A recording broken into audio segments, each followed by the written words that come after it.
और अब खबर लखनऊ से। विधानसभा में बजट सत्र चल रहा है। आज उसका 7वां दिन है और बजट पर सदन में आज भी चर्चा होगी। यहां विपक्ष और सत्ता पक्ष के विधायक चर्चा में शामिल होंगे। साथ ही नेता प्रतिपक्ष अखिलेश यादव आज अपनी बात रख सकते हैं। सीएम योगी भी बजट पर अपना पक्ष रख सकते हैं। तो आज भी जो बजट पर चर्चा होगी और साथ ही जो सदन ये विधानसभा की जो कार्रवाई चल रही है इस पर हंगामे के आसार आज भी बने हुए हैं। विधानसभा बजट सत्र का आज 7वां दिन है और बजट पर सदन में आज भी चर्चा होनी है। और ज्यादा जानकारी अनुभव शुक्ला हमारे संवाददाता देंगे। अनुभव, आज क्या खास तस्वीरें मिल सकती हैं हमें? बजट पर आज भी चर्चा होनी है। देखिए, बिल्कुल बजट सत्र का 7वां दिन है और लगातार हमने देखा पहले राज्यपाल का भाषण हुआ, उस पर चर्चा हुई, फिर बजट आया और फिर बजट पर चर्चा हो रही है। तो खास तौर से चाहे सत्ता पक्ष के विधायक हों चाहे विपक्ष के सदस्य हों, सभी कहीं न कहीं बजट पर चर्चा करते हैं, यानी वो अपनी बात रखते हैं। जैसे सत्ता पक्ष को अगर हम कहें तो उनके जो सदस्य होते हैं वो कहते हैं कि इस बजट में क्या विशेषताएं हैं, किस तरीके से यूपी को आगे ले जाने की बात हो रही, जबकि विपक्ष यही कहता है कि भाई बजट तो आपने ले लिया पर इसको आप खर्च नहीं कर पा रहे। हमने हर बार देखा है। और पहले तो ये होता था कि हालांकि इस बार तो सदन का जो सत्र है ये छोटा है, तकरीबन हफ्ते भर का ही है, लेकिन पहले क्या था, जब हम कहें बात जब बजट आता था तब वो 20-25 दिनों का सत्र होता था और उसमें एक एक विभाग के बजट पर चर्चा होती थी। विपक्ष जो है वो कट मोशन लाता था, पर अब चूंकि 2 या 3 ही दिन मिले हुए हैं बजट पर चर्चा के लिए, जिन जिन सदस्यों को मिला है मौका वो ज़रूर इस पर अपनी बात रखेंगे। पर समाजवादी पार्टी ने इस पर विशेष तैयारी की है, क्योंकि 2 दिन पहले देखिए पार्टी कार्यालय में अखिलेश यादव ने सारे विधायकों को बुलाया था। कुछ ट्रेनर्स आए थे जिन्होंने ट्रेन किया कि कैसे आपको सरकार को घेरना है। बजट के आंकड़े उनके सामने रखे गए, पूरा एक पाई चार्ट रखा गया कि कैसे बजट में कैसे सरकार के पास पैसा आता है, कैसे पैसा खर्च होता है और क्या इनकम है, कहाँ पर लॉस हो रहा है, इन सारी चीज़ों की बात की गई, राजस्व की प्राप्तियाँ क्या है। तो उसके आधार पर अब कोशिश की जा रही है समाजवादी पार्टी की तरफ से कि आंकड़ों को सदन में रखते हुए सरकार को घेरा जाए। लेकिन सरकार का साफ तौर पर कहना है कि हमने जो अभी बजट पेश किया है 6,15,000 करोड़ का, इससे पहले कभी इतना बड़ा बजट नहीं पेश हुआ।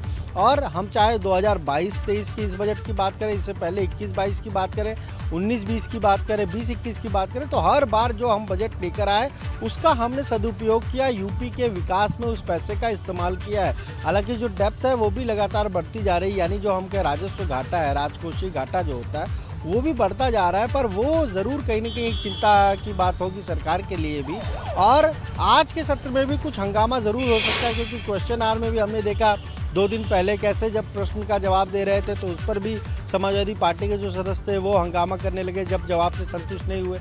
तो लगातार ये जो जब तक हम कहें कि कल तक ये बजट सत्र चलेगा तब तक इसी तरीके से सदन की कार्रवाई में कहीं न कहीं इस तरीके का हंगामा देखने को मिलता रहेगा। बिल्कुल, और आज भी देखना होगा कि किस तरह की तस्वीरें सामने आती हैं और कैसे अपनी बात रखी जाती है पटल पर, इस पर भी नजर लगातार बनी रहेगी। अनुभव, आप हमारे साथ जुड़े रहिएगा आगे। उधर समाजवादी पार्टी के बाद अब भाजपा ने भी राज्यसभा चुनाव को लेकर अपने पत्ते खोल दिए हैं, क्योंकि नामांकन खत्म होने से एक दिन पहले ही भाजपा ने 6 उम्मीदवारों के नामों का ऐलान कर दिया है। इस लिस्ट में पहला नाम सीएम योगी के लिए गोरखपुर शहर की सीट छोड़ने वाले राधा मोहन अग्रवाल का है।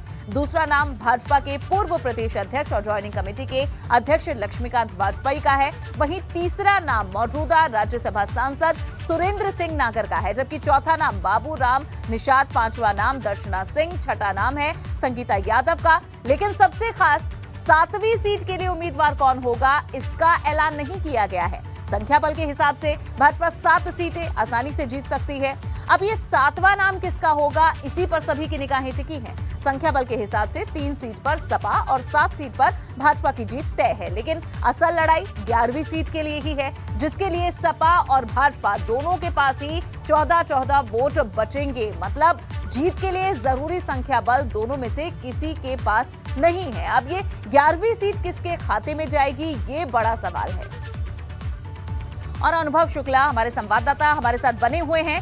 अनुभव, बताएं कि एक और सीट है जिस पर अपना उम्मीदवार उतार सकती है भाजपा, लेकिन अभी तक नाम का ऐलान नहीं किया गया है। इसके पीछे क्या कारण है और जो 11वीं सीट बची हुई है उसे लेकर किस तरह से खींचतान चल रही है? देखिए, बीजेपी अभी 2 कैंडिडेट के नाम घोषित करेगी, क्योंकि जो संख्या बल है उस लिहाज से तो 7 जीत जाएगी और 8वें में भी उसके पास एक्स्ट्रा जो 14 वोट बचते हैं पर समाजवादी पार्टी केवल 3 कैंडिडेट उतार रही है। इसका मतलब है कि 11 सीटों पर 11 कैंडिडेट जब होंगे तो निर्विरोध निर्वाचन होगा, यानी कोई चुनाव की जरूरत नहीं पड़ेगी।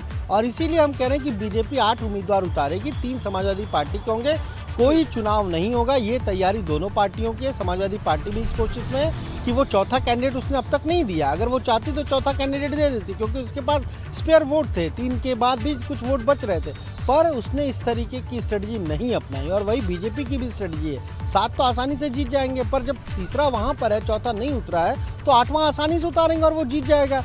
इसीलिए बीजेपी अभी 2 नाम और घोषित करेगी।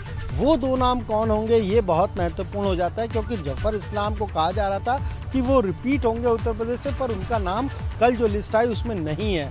अब मुख्तार अब्बास नकवी, वो भी मंत्री हैं केंद्र में और उनका भी हम कहें कार्यकाल खत्म हो रहा है, तो एक नाम उनकी है, उनका चर्चा में है कि वो उत्तर प्रदेश से इस बार राज्यसभा जा सकते हैं। तो एक नाम तो वो होगा और एक नाम और अभी चर्चा में है, क्योंकि अभी देखिए आपने जो लिस्ट देखी है बीजेपी की, उसमें अगर हम कहें तो ब्राह्मण भी हैं, ओबीसी भी हैं, वैश्य समाज से भी हैं, पर दलित समाज से उसमें कोई हमें प्रतिनिधित्व नहीं दिख रहा। तो इसलिए चर्चा जरूर है कि कहीं ना कहीं एक एससी वर्ग से आने वाले एक लीडर को बीजेपी जो है वो राज्यसभा इस बार भेजेगी। और उसमें अगर हम कहें तो जुगल किशोर के नाम की भी चर्चा है।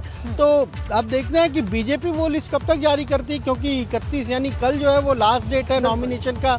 और ऐसे में जिन लोगों का कल नाम घोषित हुआ उनको ये कहा था कि आप लोग अपने पेपर्स रेडी कर लीजिए, तो सारे लोग हो सकता है 31 तारीख को एक साथ ही नामांकन करें। ठीक है, ठीक है। ये भी देखना होगा कि जिस तरह आपने बताया कि 2 और नाम अभी सामने आ सकते हैं और दलित प्रतिनिधित्व भी इसमें हो सकता है। देखना होगा कब तक उसकी घोषणा हो जाती है। अनुभव, शुक्रिया फिलहाल इस पूरी जानकारी के लिए।